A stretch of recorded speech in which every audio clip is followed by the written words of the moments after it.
The scent of pine and damp earth filled my lungs as I stood at the edge of the clearing, my fingers trembling against the rough bark of an ancient oak. The gathering had already begun, dozens of wolves shifting between human and animal forms, their laughter sharp and wild in the twilight air. This was the summer convergence, where packs from across the northern territories came together to renew alliances, settle disputes, and celebrate the strength that came from unity. I didn't feel strong. I felt like a shadow trying to pass as substance. My pack, the Riverside Wolves, had arrived 3 days ago, and in those 72 hours I'd made myself as invisible as possible. It wasn't difficult. With my pale blonde hair that caught too much light, and my smaller frame that marked me as different, I'd learned early that silence was safer than standing out. The other females barely acknowledged me, their conversations flowing around me like water around a stone. I was there, but I wasn't really there. The air shifted suddenly, carrying a scent that made every wolf in the clearing go still, cedarwood and smoke, power and darkness. My heart kicked against my ribs as whispers rippled through the crowd. The Alpha King. He actually came.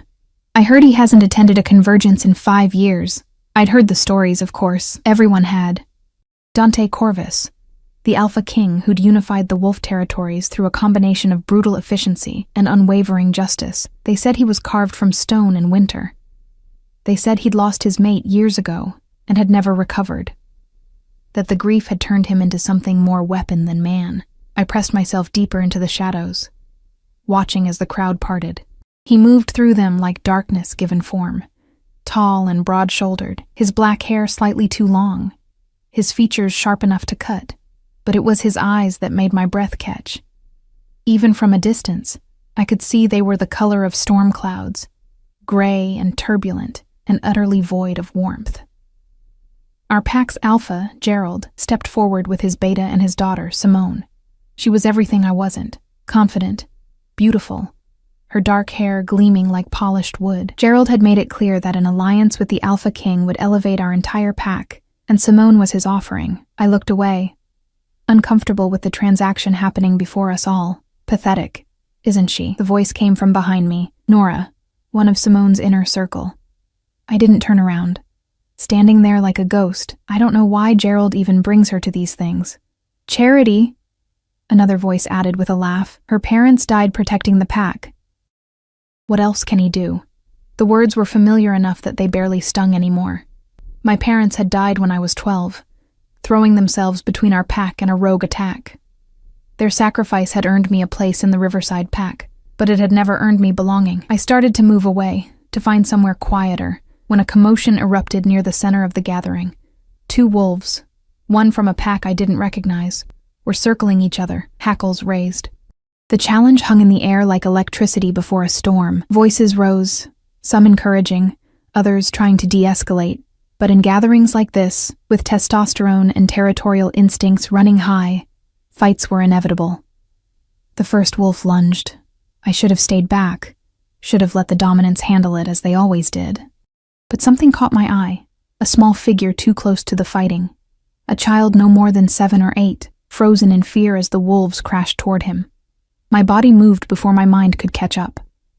I ran into the space between the child and the fighting wolves, scooping him up and rolling us both away, just as one of the wolves' massive forms slammed into the ground where we'd been. My shoulder hit earth hard enough to knock the air from my lungs, but I kept my grip on the child, curling around him protectively.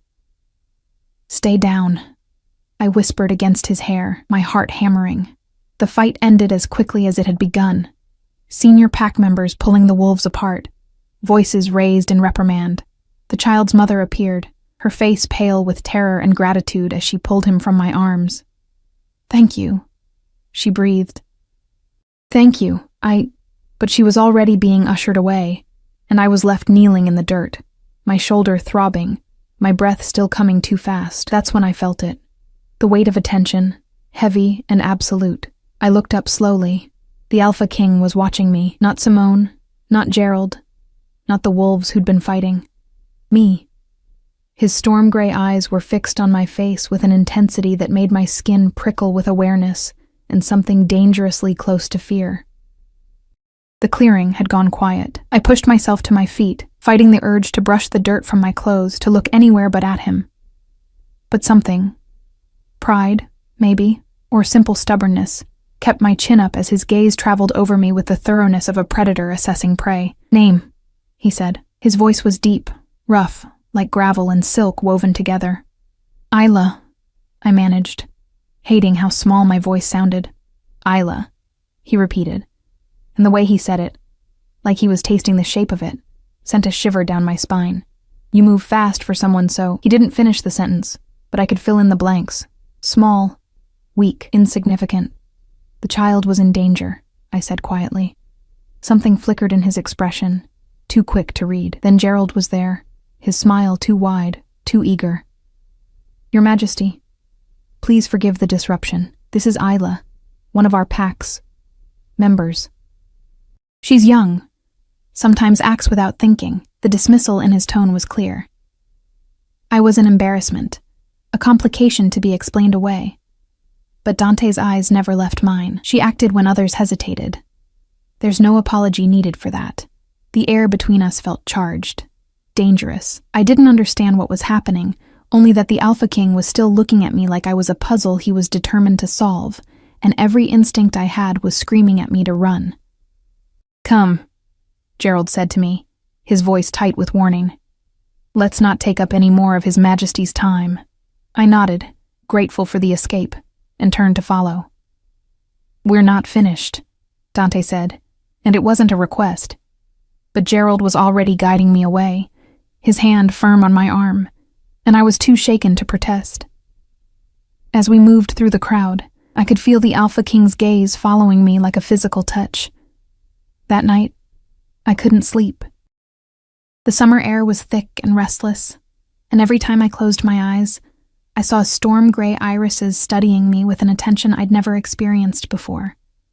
It left me feeling exposed and confused and strangely alive. I finally gave up and slipped out of the cabin I shared with 5 other females, making my way toward the lake that bordered the gathering grounds. The moon was nearly full, painting everything in shades of silver and shadow. The water was cold and perfect, and I waded in up to my knees, letting it clear my head. Running away? Or just running? I spun around so fast I nearly lost my footing. Dante stood at the water's edge, hands in his pockets, looking like he'd materialized from the darkness itself. Without the crowd around him, without the mantle of his title, he seemed somehow more dangerous, more real. "I'm not running," I said, though my racing heart called me a liar. I couldn't sleep. Neither could I. He moved closer, and I had to fight the urge to back away. "That was brave, what you did today. Stupid, perhaps, but brave. The child would have been fine. The fighters know to watch for civilians. But you didn't stop to think about that. You just moved." There was something in his voice I couldn't identify. Not quite approval, not quite curiosity. Something darker and more complex. "Why are you here?" I asked, then immediately regretted the boldness. You didn't question an Alpha King, but he didn't seem offended. If anything, he looked almost amused. Direct. I like that. He stepped into the water, moving until he was close enough that I could see the faint scars on his knuckles, the sharp line of his jaw, the way his eyes seemed to hold entire storms. "I wanted to see if you were real," he said quietly, "or if I'd imagined you." My breath caught. "I don't understand." "Neither do I." His hand rose, and I froze as his fingers barely brushed my cheek, the touch so light it might have been imagined. "But I intend to." Then he was stepping back, moving toward the shore with that predatory grace, leaving me standing in the water with my heart trying to beat its way out of my chest.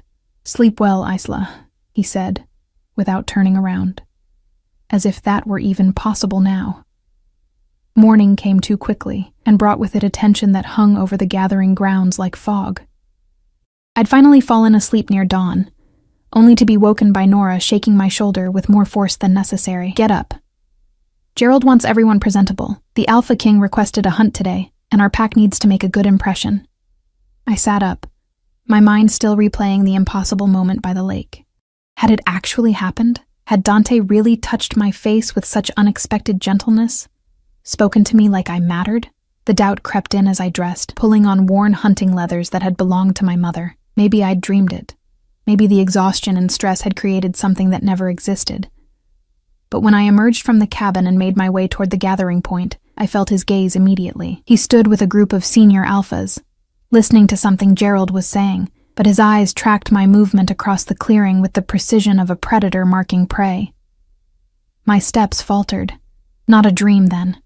"Stay close to me during the hunt," Simone said, appearing at my elbow. Her smile didn't reach her eyes. "And try not to embarrass the pack again. Yesterday's little heroic display was enough attention for a lifetime." There was poison wrapped in silk in her words. Simone had spent years positioning herself as the pack's crown jewel, and now the Alpha King, her intended prize, had looked at me. The mouse, the nobody. I nodded, not trusting my voice. The hunt was a tradition at the Convergence. Wolves from different packs running together, chasing deer through the ancient forest that surrounded the gathering grounds. It was meant to build camaraderie, to remind everyone that beneath politics and hierarchy, we were all predators. I'd always loved the hunt. It was the one place where being small became an advantage, where I could slip through underbrush that larger wolves had to crash through, where speed mattered more than size. We shifted at the forest's edge, and the transformation rippled through me like it always did. Bones reshaping, senses sharpening, the world suddenly painted in scents and sounds that human form could barely comprehend. My wolf was pale blonde like my hair, smaller than most, built for endurance rather than power. Dante's wolf was massive and midnight black, his eyes the same storm gray in both forms. When he looked at me, something passed between us, a recognition that made my fur stand on end. Then the hunt began. We moved through the forest like a living river. Dozens of wolves flowing between trees, their joy at running wild and free palpable in the air. I let myself get lost in it, in the pure simplicity of movement and instinct. The scent of deer hit me, fresh and close. I veered left, following it, barely aware that I'd separated from the main group until I burst into a small meadow and saw her. A doe, young and fast, already running. I gave chase without thinking, my smaller size letting me navigate the tight spaces between trees. She was quick, but I was quicker, reading her movements, anticipating her turns. This was what I was good at, the long game, the patient pursuit. I didn't realize I wasn't alone until I'd cornered her against a rock face. Another wolf appeared from the opposite direction, Dante, his massive form blocking the doe's other escape route. We moved in sync, like we'd hunted together for years rather than seconds. The doe made a desperate attempt to break free, but it was over quickly, cleanly, nature taking its course. We stood there, breathing hard, the taste of victory sharp and real. His wolf approached mine, and I should have submitted, rolled over, shown my throat, acknowledged his dominance. It was instinct, protocol, survival, but I didn't. I held his gaze, my head high, something in me refusing to back down. His wolf made a sound that was almost like a laugh. If wolves could laugh, then shocked me by lowering his head slightly, not submission, but acknowledgement, respect. The moment shattered when other wolves arrived, their excitement at the successful hunt filling the meadow. But as we shifted back to human form, as someone brought clothes and water, I caught Dante watching me with an expression I couldn't read. "Well hunted," he said, his voice carrying across the space between us. I nodded, not trusting myself to speak. Gerald appeared, his face tight with an emotion I recognized. Barely controlled anger. "Isla, a word, now." I followed him away from the group, my stomach sinking. I knew that tone, knew what came next. "What do you think you're doing?" he hissed once we were out of earshot. "First yesterday's spectacle, now hunting with the Alpha King like you're his equal? I didn't mean to, the deer just led me. I don't care what you meant. You're making Simone look inadequate by comparison, and this alliance is too important for your, whatever this is, to ruin." His eyes were hard. "Stay away from him. Do you understand? This is not a request." "Yes, Alpha," I whispered. But fate, it seemed, had other plans. That evening, A formal dinner was held in the Great Hall, a massive log structure built specifically for convergence gatherings. Long tables were laden with food, candles casting everything in warm, flickering light. The atmosphere should have been celebratory, but I felt the weight of dozens of eyes tracking my every movement. I'd been seated far from the head table, exactly where someone of my rank belonged. But I'd barely taken my first bite when a server appeared at my elbow. "The Alpha King requests your presence at his table." The entire hall seemed to go quiet. I looked up, saw Dante watching me with that same intense focus, an empty chair beside him that should have held Simone. My throat went dry. "I'm fine here, thank you." The server looked uncomfortable. "It wasn't a request, miss. Of course it wasn't. You didn't refuse an Alpha King." I stood on shaking legs and made my way toward the head table, acutely aware of every whisper, every stare. Simone's face was a mask of fury. Gerald looked like he might combust from contained rage. "Sit," Dante said when I reached him, pulling out the chair himself. I sat.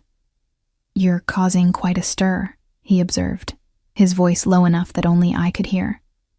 "I didn't ask to," I managed. "No, you didn't." He studied me like I was a text he was trying to translate. "Tell me about your parents." The question caught me off guard. They died, protecting the pack, 8 years ago, and the pack has cared for you since?" I thought about the word care, about sleeping in shared rooms, about hand-me-down clothes, about being fed but never quite welcomed. "They've honored my parents' sacrifice by giving me a place." Something dark flashed in his eyes. "That's not what I asked." Before I could respond, Gerald was there, his smile sharp and wrong. "Your Majesty, I hope Isla isn't boring you with—" "She's not." Dante's voice could have frozen fire. "In fact, I find her considerably more interesting than most conversations I've had this week." Gerald's jaw tightened. "How fortunate. Though I'm sure Simone would be delighted to join you both if you'd prefer more suitable company." The insult was barely veiled. My cheeks burned. "I'm quite satisfied with the company I've chosen," Dante said, his tone making it clear the discussion was over. Gerald retreated, but not before shooting me a look that promised retribution. The dinner continued, and despite my discomfort, I found myself drawn into conversation with Dante. He asked about the hunt, about the forest, about a dozen small things that shouldn't have mattered, but somehow did. And slowly, I began to relax. "You're not what I expected," I admitted during a lull in conversation. "What did you expect? Someone colder, harder?" "I am cold and hard," he said, but there was the faintest hint of humor in his voice. "You just haven't given me reason to show you that side yet." "Yet?" "Everyone disappoints eventually, Isla. It's simply a matter of time." There was such deep cynicism in those words, such bone-deep weariness, that my heart ached for him before I could stop it. "That's a lonely way to live," I said quietly. His hand, resting on the table, tensed. For a long moment, he said nothing. Then, "Yes, it is." The vulnerability in his admission shocked me. This was the Alpha King, the most powerful wolf in the territories, and he was confessing loneliness to me like we were simply two people sharing truths in the darkness. I didn't know what to say, so I did something incredibly stupid. I reached out and covered his hand with mine, just for a second, just long enough to offer comfort. His eyes snapped to mine, wide with something that might have been shock. Then Gerald's voice cut through the moment like a blade. "Isla, outside, now." I pulled my hand back, my face burning. Dante's expression had shuddered, gone cold and unreadable. "Go," he said softly. "We'll continue this conversation later." I nodded and stood, following Gerald out of the hall with my heart hammering against my ribs. I knew what was coming. Knew I'd crossed too many lines, taken too many liberties. The night air hit my face as Gerald dragged me around the side of the building, away from windows and witnesses. His hand on my arm was tight enough to bruise. What part of stay away from him was unclear. His voice was low and vicious. "Do you have any idea what you've done? The disrespect you've shown to Simone, to this pack, to me? I didn't mean. You never mean to, do you? You just stumble through life causing problems and expecting others to clean up your mess." His eyes were wild now, his control slipping. Your parents died for this pack, and this is how you honor them? By sabotaging our best chance at a real alliance? The words hit like physical blows. Alpha, please. You're dead when we get home, he snarled. Whatever protection your parents' sacrifice bought you ends the moment we return to Riverside territory. Do you understand? Fear flooded my system. Real, primal fear. Gerald had never been kind, but he'd never been openly threatening either. The alliance with the Alpha King mattered more to him than I'd realized, and I'd become a liability he was willing to eliminate. I understand, I whispered. Good. Now get back to your cabin and stay there until I say otherwise. And if you speak to the Alpha King again, if you so much as look at him, I'll make sure you regret it long before we leave this gathering. He released my arm and stalked back toward the hall, leaving me trembling in the darkness. I didn't go back to the cabin. I couldn't face the others, couldn't stomach their judgment and whispers. Instead, I walked, aimless and afraid and utterly alone. I ended up back at the lake, drawn to the place where everything had started to unravel. The water was black under the moonless sky, and I sat at its edge, hugging my knees to my chest. I'd been foolish, reckless. Let myself believe for just a moment that someone like Dante might actually see me as something more than a burden or a tool or a mistake. Isla. I didn't turn around. Didn't need to. I'd know his voice anywhere now. You shouldn't be here, I said. Gerald, Dante said, his voice like winter itself, does not dictate where I go or who I speak to. He sat beside me, close enough that I could feel the heat radiating from his body. For a long time, neither of us spoke. What did he say to you? Dante finally asked. It doesn't matter. It matters to me. I looked at him then, and found him watching me with an intensity that stole my breath. In the darkness, his eyes seemed to glow with their own light. He told me I'm dead when we get home, I admitted, for disrespecting the pack, for talking to you. The temperature around us seemed to drop 10 degrees. When Dante spoke, his voice was soft and absolutely deadly. Did he now? The silence that followed my confession felt alive, dangerous. Dante's entire body had gone still in that way predators do before they strike, all coiled energy and lethal focus. He threatened to kill you, he said, each word precise and cold, because you spoke to me. It's more complicated than that. The Pack Alliance, Simone. I'm disrupting everything. I pulled my knees tighter to my chest. He's not entirely wrong. I should have been more careful. Look at me. I did, unable to refuse the command in his voice. You are not the problem here, Isla. A leader who threatens his own pack member for showing courage, for existing in a space he deems inappropriate. That is the problem. His jaw clenched. You will not be returning to Riverside territory. My heart lurched. What? I can't just... Where would I go? With me, the world seemed to tilt. I don't understand. He turned toward me fully, and in the starlight I could see the war happening behind his eyes, control fighting against something rawer, more desperate. I've spent 5 years telling myself I was fine alone, that losing Elena had carved out whatever part of me was capable of connection. And then you ran into a fight to save a child you didn't know, and something in me recognized something in you. My breath caught. Elena, his lost mate. Everyone knew the story, how she'd died in a territorial dispute, how he'd nearly destroyed himself and half the northern territories in his grief. I'm not trying to replace her, I whispered. I know. That's not what this is. He reached out slowly, giving me time to pull away, and cupped my face with a gentleness that seemed impossible from hands that had killed. I don't have words for what this is yet. But I know that the thought of you going back to a pack that doesn't value you, to an alpha who threatens you, I would burn the world down before I let that happen. You barely know me. I know enough. I know you're brave and kind, and you see people. Really see them. In a way most don't.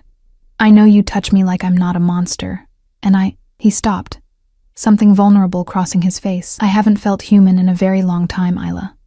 Not until you put your hand over mine at dinner like it was the most natural thing in the world. Tears burned my eyes. Dante, I'm nobody.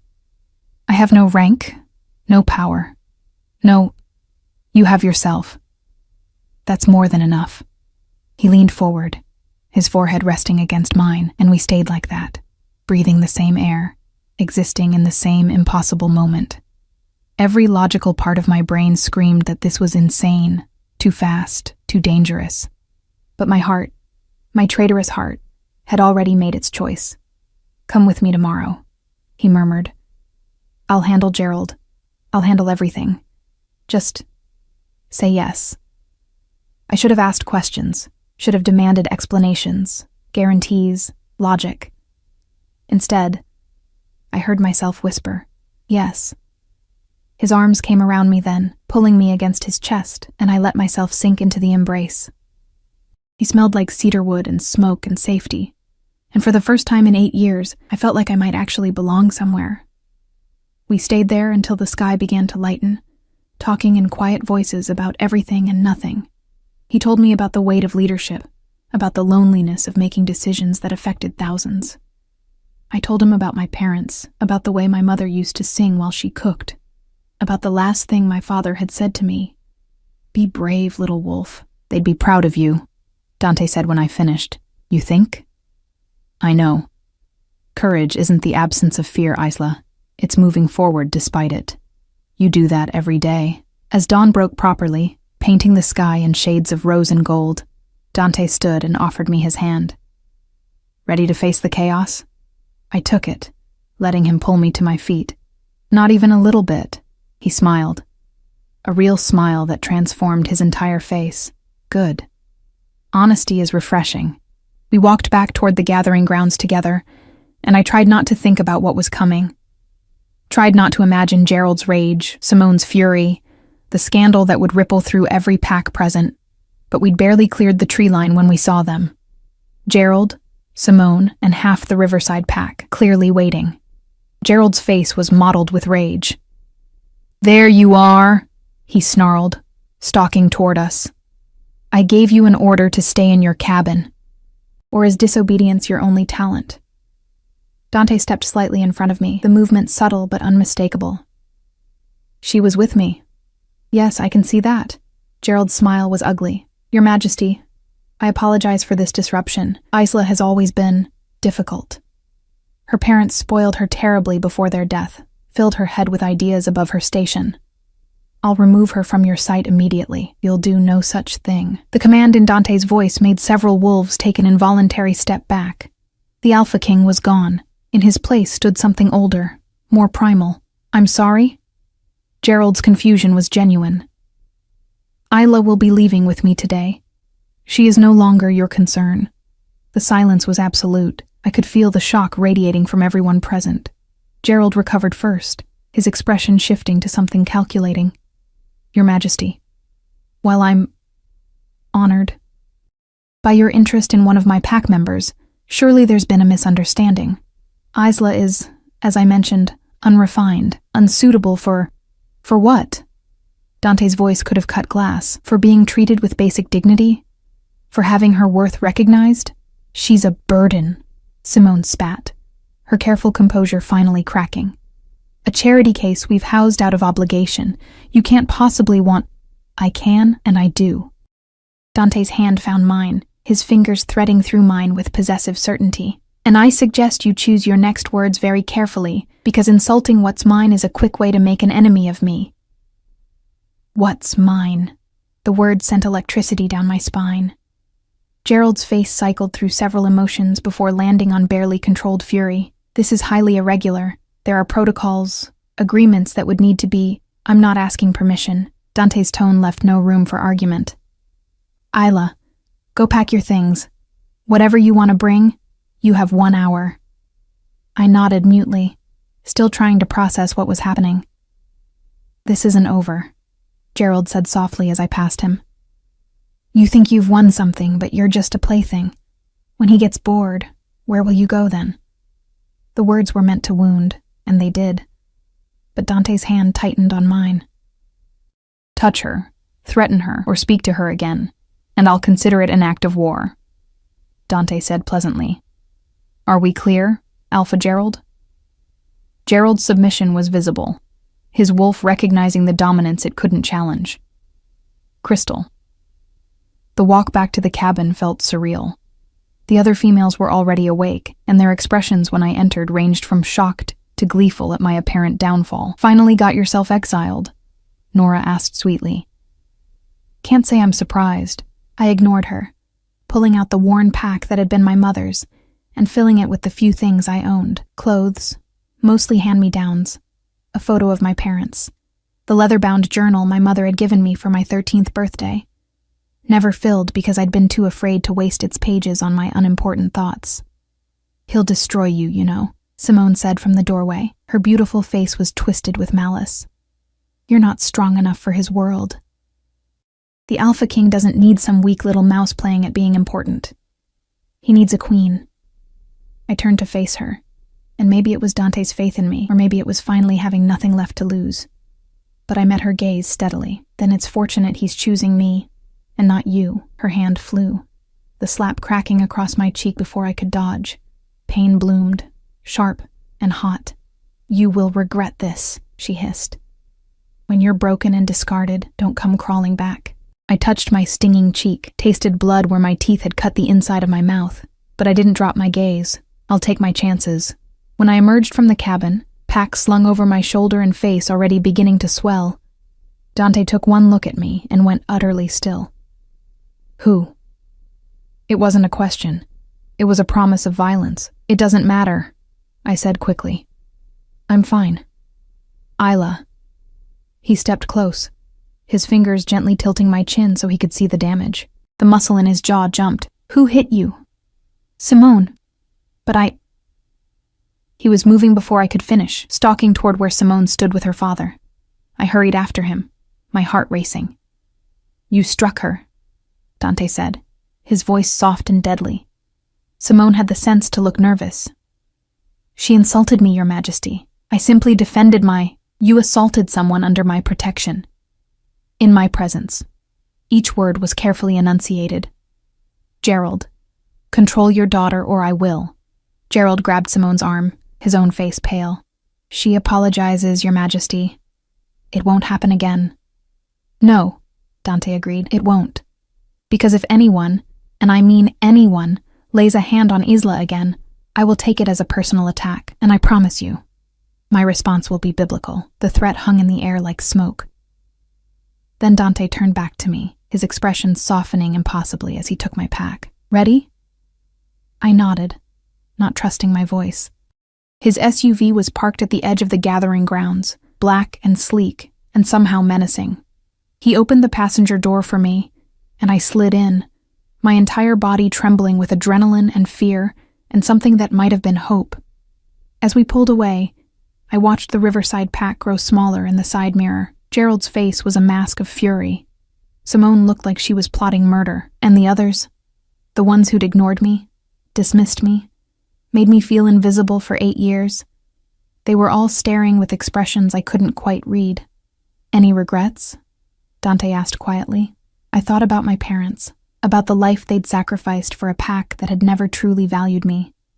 Thought about the years I'd spent making myself smaller, quieter, less.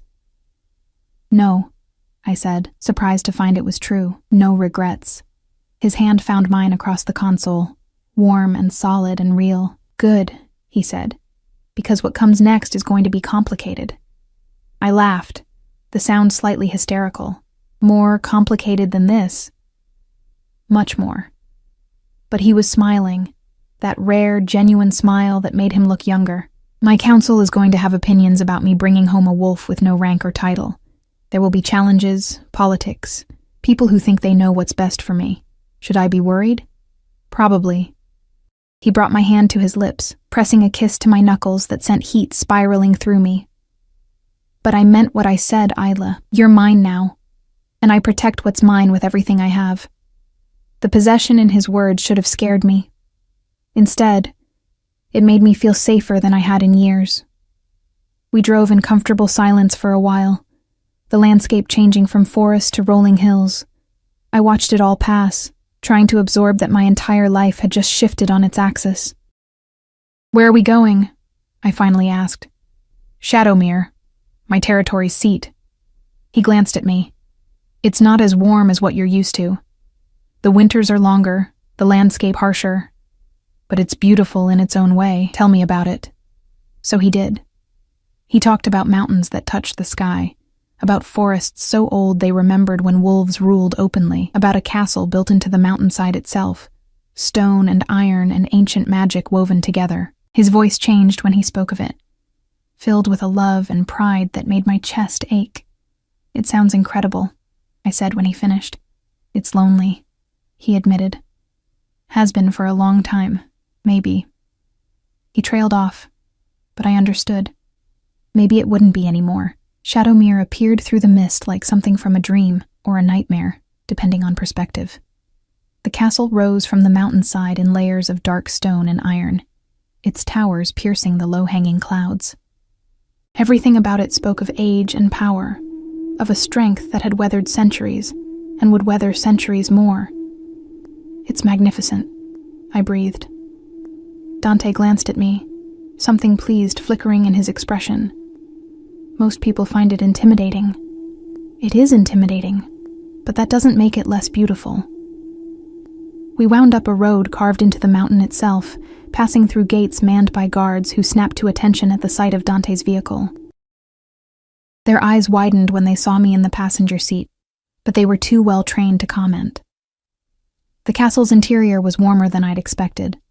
Fires burning in massive hearths, tapestries softening the stone walls, centuries of history evident in every corner. But there was also an emptiness to it, a sense of space built for crowds that no longer came. "Your Majesty." A woman appeared in the main hall, her silver hair pulled back severely, her dark eyes sharp and assessing.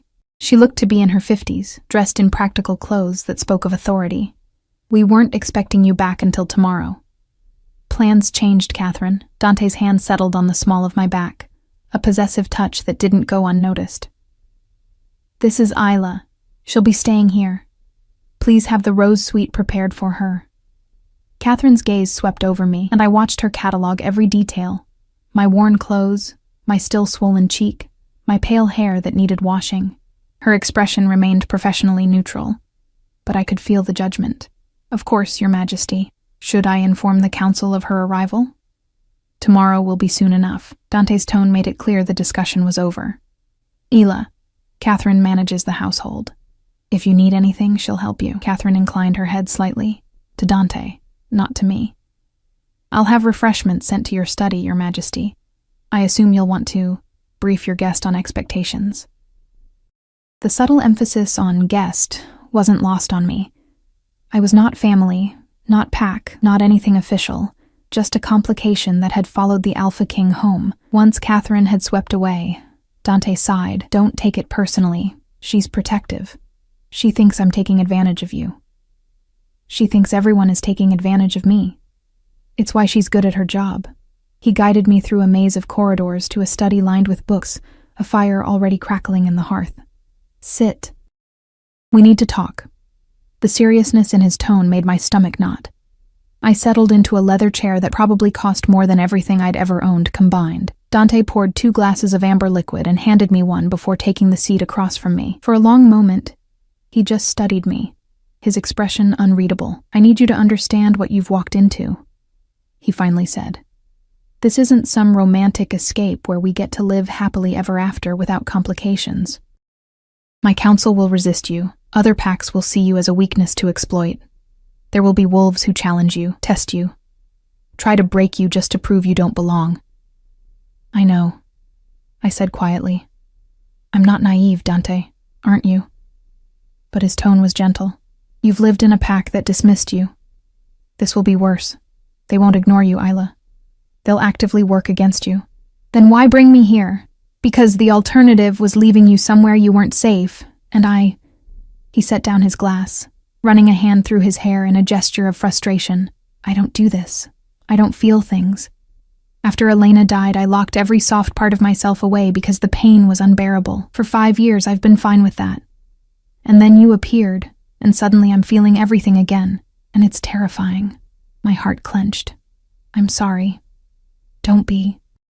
He leaned forward, his elbows on his knees, his eyes intense. I'm not explaining this well. What I'm trying to say is that I want you here. Not as a guest, not as some temporary distraction. I want to see where this goes, whatever this is between us, but I need you to know what you're agreeing to. What am I agreeing to? A trial by fire, council meetings where they'll question your worth, social events where other wolves will cut you with smiles, training sessions to prove you can survive in this world. He paused. And through all of it, me, trying to figure out how to be something other than broken. I took a sip of the drink he'd given me, the burn of it fortifying. I've survived 8 years in a pack that saw me as a burden. I think I can handle some council members and social politics. It's not the same. No, I agreed, because this time, I'm not alone. Am I? Something in his expression cracked open. He crossed the space between us in 2 strides, pulling me up from the chair and into his arms. The kiss was inevitable, had been from the moment we met, really. His lips claimed mine with a hunger that spoke of years of denial, of loneliness finally finding its end. I kissed him back with everything I had, pouring 8 years of feeling invisible into showing him he was seen. 5 years of his grief into proving life could still hold sweetness. When we finally broke apart, both breathing hard, he rested his forehead against mine.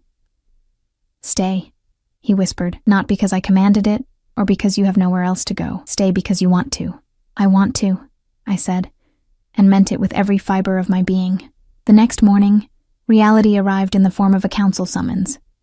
Catherine delivered it with breakfast, fresh bread, cheese, fruit that probably cost a fortune to import to the mountain.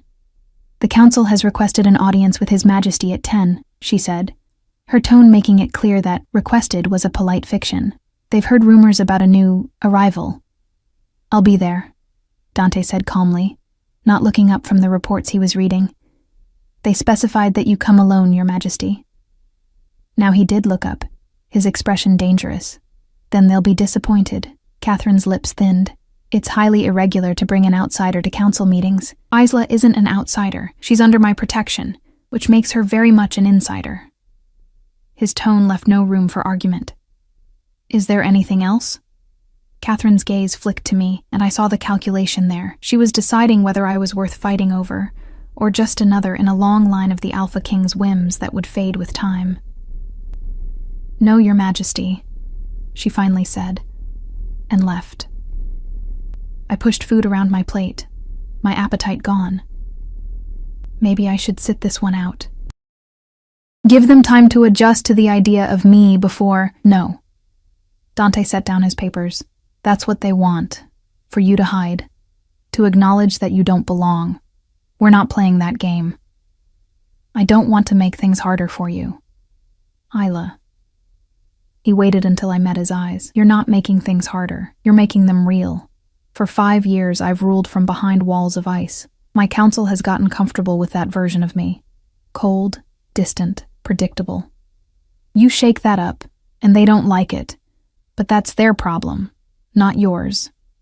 At exactly 10 o'clock, we entered the council chamber, a circular room with a massive table, tall windows showing the mountain landscape, and 7 wolves who all turned to stare as we walked in. I recognized the types immediately. The old guard who resented change, the ambitious ones calculating angles, the traditionalists already offended by my presence. Their faces ranged from curious to hostile. Dante, one of them said, a man with gray hair and sharp features. We heard you brought back a companion from the Convergence. This is unexpected. Marcus. Dante's tone was pleasant and utterly cold. May I introduce Isla? Isla, this is my council.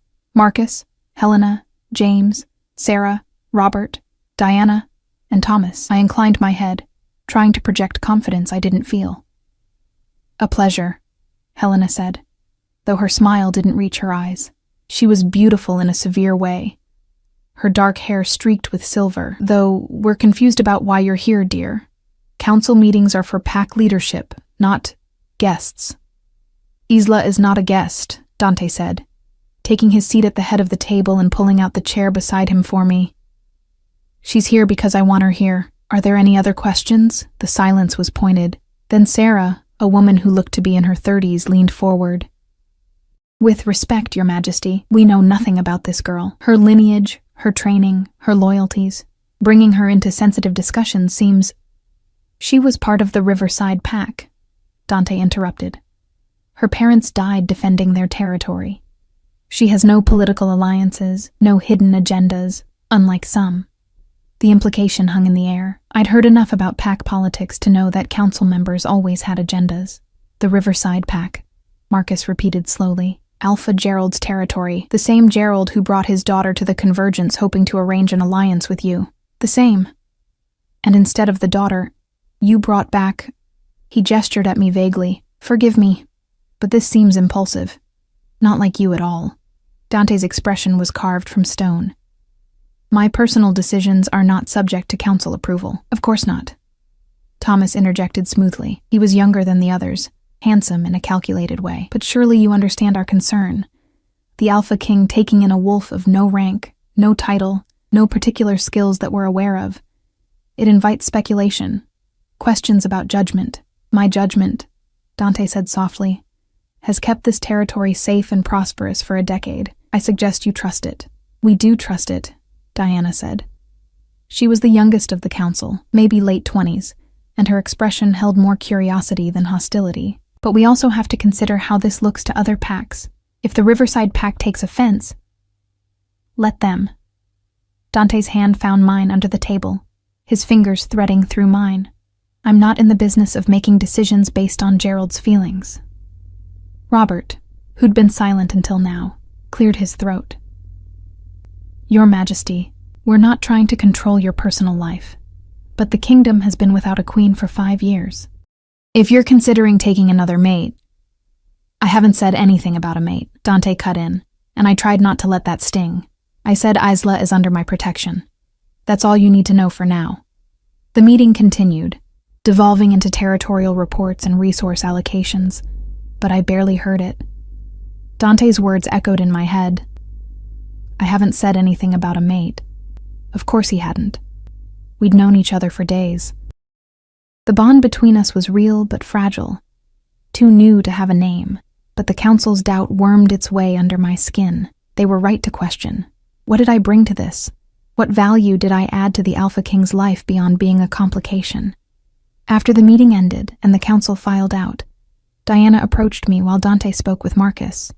That must have been overwhelming, she said kindly. A bit, I admitted. Don't take it personally. They're protective of him. After Elena died, she trailed off. He wasn't himself for a long time. Seeing him show interest in someone again, it makes them nervous. I'm not trying to replace her. I know. And I think they know that too, deep down. But change is hard, especially when it comes to matters of the heart. She smiled. For what it's worth, I haven't seen him look at anyone the way he looks at you. Not even Elena. And they were fated mates. The information jolted through me. Fated mates? Diana's eyes widened. He didn't tell you? They were matched by the moon herself. The bond instant and unbreakable. When she died, everyone thought he'd follow her. The fact that he survived it all was miraculous. My stomach twisted. How could I possibly compete with that? A fated mate, chosen by destiny itself. I shouldn't have said anything, Diana said quickly, reading my expression. I just meant that what he feels for you chose Isla. It's not fate or duty or obligation. It's choice. And sometimes that's more powerful. But her words felt hollow as Dante and I returned to his private quarters. He seemed tired, the weight of leadership evident in the set of his shoulders. That went better than expected, he said, pouring himself a drink. Did it? I couldn't keep the edge from my voice. He turned to look at me. What's wrong? You were fated mates. You and Elena. Understanding dawned in his eyes. Diana told you. Why didn't you? Because it doesn't matter. He set down the glass and crossed to me. Yes, Elena and I were fated mates. The bond was instant, powerful, everything the legends say. And when she died, part of me died with her. I won't lie about that. Each word was a small cut. Then what am I? A distraction? A way to feel something again before the numbness takes back over? No. His hands framed my face, forcing me to meet his eyes. You're the proof that I can still choose. That I'm not just a broken thing going through motions. What I feel for you isn't fate, Isla. It's deliberate. And that makes it real in a way nothing else has been for 5 years. But you loved her. I did. I still do. In the way you love ghosts, acknowledging what was without letting it consume what is. His thumb brushed my cheek. I'm not asking you to compete with a memory. I'm asking you to build something new with me. Something that's ours. I wanted to believe him. Wanted it so badly my chest ached. I'm scared, I whispered. Me too.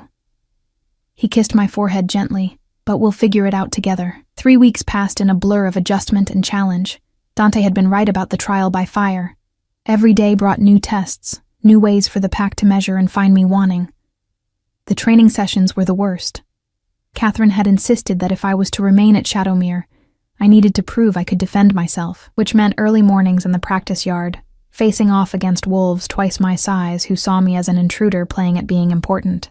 Again, the training master, a scarred veteran named Cole, barked as I picked myself up from the dirt for the 5th time that morning. My opponent, a female warrior named Petra, smirked. Maybe we should get you a cushion, princess. Make the fall softer. The laughter from the watching wolves stung worse than my bruises. But I set my feet, centered my weight, and tried again. This time, when Petra lunged, I didn't try to match her strength. Instead, I used her momentum against her, sidestepping and letting her crash into the space where I'd been. It wasn't a win, but it was progress. Better, Cole grunted. You're learning to think instead of just react, but you're still too hesitant. In a real fight, hesitation kills. I nodded, trying to catch my breath. Through the watching crowd, I spotted Dante observing from the castle wall. Even from this distance, I could feel the weight of his attention. That evening, he found me in the Rose Suite, soaking my battered muscles in a hot bath Catherine had grudgingly prepared. You don't have to keep doing this, he said, settling on the edge of the tub. The training, the council meetings, forcing yourself to fit into a world that's fighting you every step of the way. Yes, I do. I met his eyes. Because if I don't prove I belong here, I'll always be the weakness others can exploit, the soft spot in your armor. You're not a weakness. Tell that to your council, I sighed, sinking deeper into the water. Marcus spent an hour today explaining why certain wolves lack the temperament for leadership. Helena has been giving etiquette lessons that are really just lectures about how I do everything wrong. Even Diana, who's been kind, keeps asking when I'm planning to formalize my position. They're testing you. I know, and I'm failing. No. His hand cupped my face, thumb brushing the bruise blooming on my cheekbone from today's training. You're surviving. There's a difference. But surviving wasn't enough, and we both knew it. The whispers had already started, other packs questioning Dante's judgment, suggesting his attachment to me was a sign of instability. Gerald had been particularly vocal, spreading rumors that I'd manipulated the Alpha King through some kind of trickery. The storm broke a month after my arrival. I was in the library, my favorite room in the castle, filled with thousands of books and blessed silence, when raised voices echoed from the corridor. I recognized Dante's controlled fury and Marcus's measured reason. You cannot continue ignoring the council's concerns, Marcus was saying. 3 packs have already withdrawn their support, citing your erratic behavior. Bringing Isla here was not erratic. No? You met her what? Twice before uprooting her from her pack and installing her in the royal residence? Your Majesty, I say this with respect. This is not the careful, calculated leadership we've come to rely on. Maybe that's the problem. Dante's voice was sharp. You've gotten so comfortable with the calculated version of me that you've forgotten I'm actually capable of making decisions based on something other than pure strategy. Decisions based on emotion lead to disaster. You, of all people, should know that. The silence that followed was terrible. I pressed myself against the library shelves, holding my breath. What are you implying? Dante's voice was deadly quiet. I'm saying that your judgment was compromised after Elena's death, and it took years to recover. I'm saying that this girl, however sweet she may be, represents a pattern of behavior that concerns us all. Intense attachment followed by inevitable loss. We cannot afford for you to spiral again. Get out. Your Majesty, get out. I heard Marcus's footsteps retreat, then the heavy slam of a door. Then silence. I waited several minutes before emerging from the library, unsure if I should seek Dante out or give him space. The decision was made for me when Catherine appeared, her expression more troubled than hostile for once. His Majesty has requested your presence in his private study, she said quietly. And Isla, be gentle with him. Marcus's words were cruel, but they touched on wounds that haven't fully healed. I found Dante standing at the window, his back rigid, staring out at the mountains without really seeing them. You heard, he said without turning. Some of it. Marcus isn't wrong. His voice was hollow. After Elena died, I did spiral, made decisions based on grief and rage that cost lives. The council had to stage an intervention, basically lock me in this castle until I could think clearly again. I moved closer, careful, like approaching a wounded animal. That was grief. This is different. Is it? He finally turned to face me, and the pain in his eyes made my chest ache. I'm doing exactly what I did before. Feeling too much, too fast, letting it cloud everything else. The difference is, last time I had the excuse of a fated bond. This time I'm just choosing chaos. I'm not chaos, aren't you? But there was no accusation in it, just exhausted honesty. You appeared in my life and turned everything upside down, made me feel things I swore I'd never feel again. And now my kingdom is suffering because I can't seem to prioritize properly. Each word felt like a blade. Then maybe Marcus is right. Maybe I should leave. No. The response was immediate and fierce. That's not what I'm saying. Then what are you saying?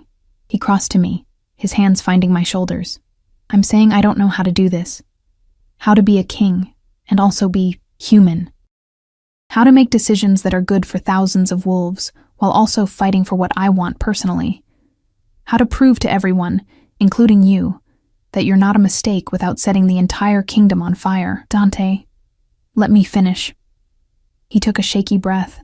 I've been alone for so long that I forgot how complicated it is to let someone in, but I don't want to go back to that. I don't want to be the Ice King who rules from isolation. I want mornings where you're the first thing I see. I want to teach you to fight properly so Petra stops throwing you around like a rag doll. I want to watch you discover the library and fill that journal you think I haven't noticed you still haven't written in. My throat tightened. You notice that? I notice everything about you. His forehead rested against mine. So here's what I'm proposing. We stop trying to make this fit into anyone else's expectations. The council wants careful and calculated? Too bad. Other packs want traditional and predictable? Not my problem. You and I figure out what this is on our own terms, and everyone else can either accept it or leave.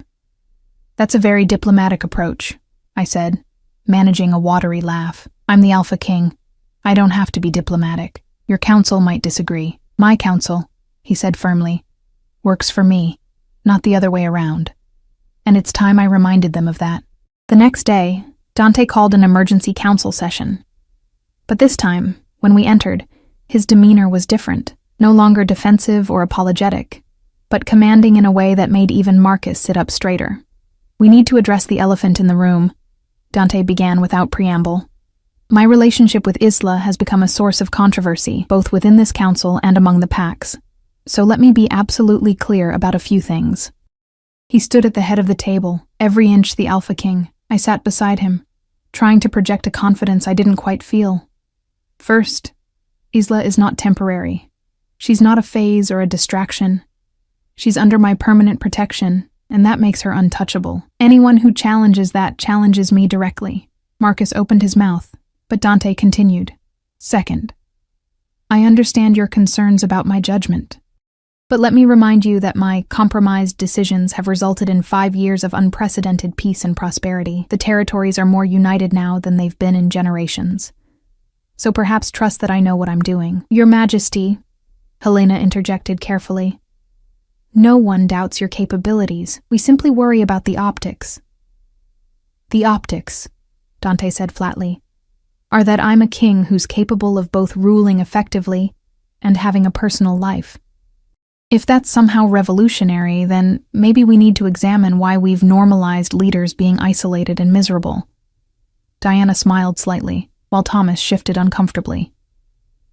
Third, Dante continued, his hand finding mine on the table, I'm not asking for your approval. I'm informing you of a decision I've already made. Isla will be formally recognized as my companion, and given all the protections and privileges that entails. If any pack has a problem with that, they're welcome to voice their concerns directly to me. The silence was absolute. Then, surprisingly, it was Diana who spoke. I think that's wise, Your Majesty. Clear boundaries prevent speculation. She looked at me with something like approval. And for what it's worth, I've watched Isla these past weeks. She shows up to every training session despite being outmatched. She sits through council meetings learning our politics. She's trying, which is more than can be said for some who've been handed positions they didn't earn. The barb was clearly directed at Thomas, who flushed. I agree, Sarah added slowly. My initial reservations were based on not knowing her character, but character reveals itself through actions, and hers have been admirable. Marcus looked like he wanted to argue, but even he could read the room. The council was shifting, not quite acceptance, but no longer outright hostility. Very well, he finally said. If this is your decision, we'll support it. But Your Majesty, you must understand. There will be challenges. Other packs testing this, seeing if they can exploit what they perceive as a weakness. Let them try, Dante said softly.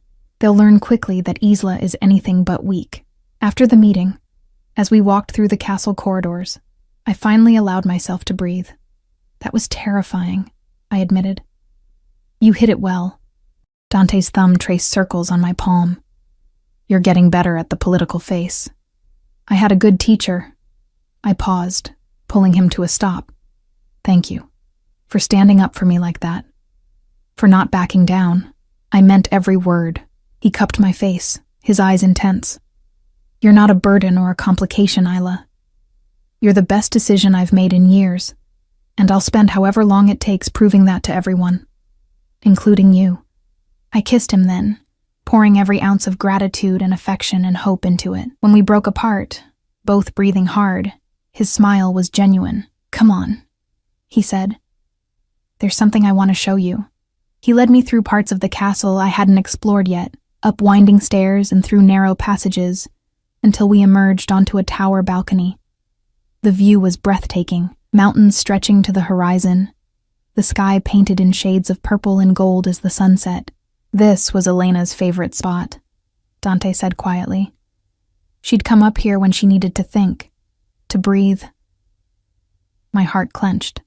Dante, I haven't been able to come here since she died. Couldn't face it. He pulled me against his side, his arm around my shoulders, but today, I wanted to. With you. Because I think she'd approve of you, of us. Tears pricked my eyes. You think? I know. Elena believed in living fully. She'd hate what I became after she was gone. That frozen, careful version of myself. She'd kick my ass for wasting 5 years. He turned me to face him. And she'd tell me not to waste any more time being afraid. Afraid of what? This. He reached into his pocket and pulled out a small velvet box. Inside was a ring. Simple silver with a moonstone that caught the dying light. It's not traditional. Not a claiming mark or a formal mate bond. Just a promise. That I choose you every day. That I want to build something with you that's ours. Not dictated by fate or politics or anyone else's expectations. My hands shook as he slipped it onto my finger. Dante, I don't know what to say. Say yes.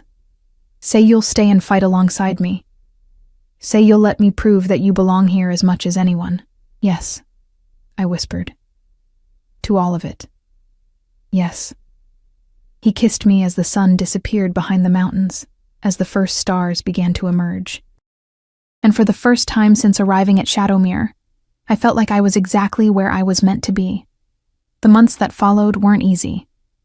There were still challenges, pacts that tested boundaries, council members who questioned decisions, social events where other wolves tried to cut me down with smiles. But Dante was there through all of it, steady and sure, and slowly, I found my own strength. I learned to fight not just with my body but with my mind, using strategy where others used brute force.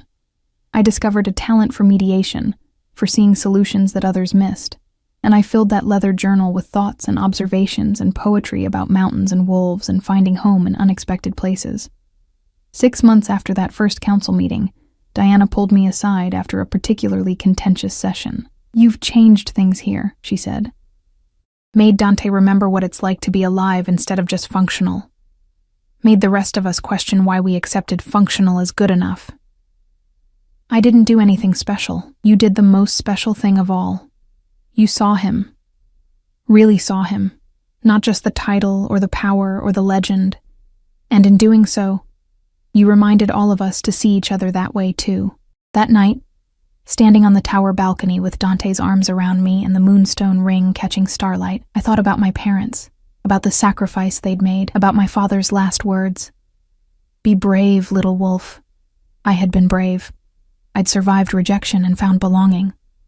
I'd faced down an entire kingdom's doubt and carved out a place for myself. And I'd learned that sometimes the greatest courage was simply allowing yourself to be loved. "What are you thinking?" Dante murmured against my hair. "That I'm happy," I said simply. "That despite everything, the challenges, the fear, the uncertainty, I'm genuinely happy. Good." He turned me to face him, his storm gray eyes soft in the moonlight. "Because I have a question to ask you." "Another one?" "The most important one." He smiled, and it still took my breath away. "Isla, will you be my mate? Not because fate demands it or politics require it, but because I love you. Because I choose you, today and every day after." The word love hung between us. The first time either of us had said it aloud, it felt enormous and terrifying, and absolutely right. "I love you too," I said, tears streaming down my face. "And yes, 1,000 times yes." He claimed my mouth in a kiss that tasted like forever, like home, like every impossible dream I'd been too afraid to voice. And when we finally broke apart, both laughing and crying, the moon seemed to shine brighter, blessing what we'd built, not through fate, but through choice. The mating ceremony was simple, attended by the council and pack members who'd grown to accept me. No grand politics, no elaborate displays, just 2 wolves choosing each other, binding their lives together through words and marks and promises made under the watching moon. As Dante slipped the formal mating band onto my finger beside the promise ring, as I spoke vows that bound my life to his, I thought about the girl I'd been at the convergence, invisible, frightened, convinced she'd never be enough. She would have been amazed to see where courage had led. "My mate," Dante said, his voice rough with emotion. "My partner. My home." "My mate," I echoed, the words feeling sacred on my tongue. My strength. My choice. And there, surrounded by wolves who'd learned to respect what they'd once dismissed, beneath stars that had witnessed both our broken pieces and our healing, we began the next chapter of a story we were writing together, one built not on fate or obligation, but on the radical act of choosing love, again and again and again.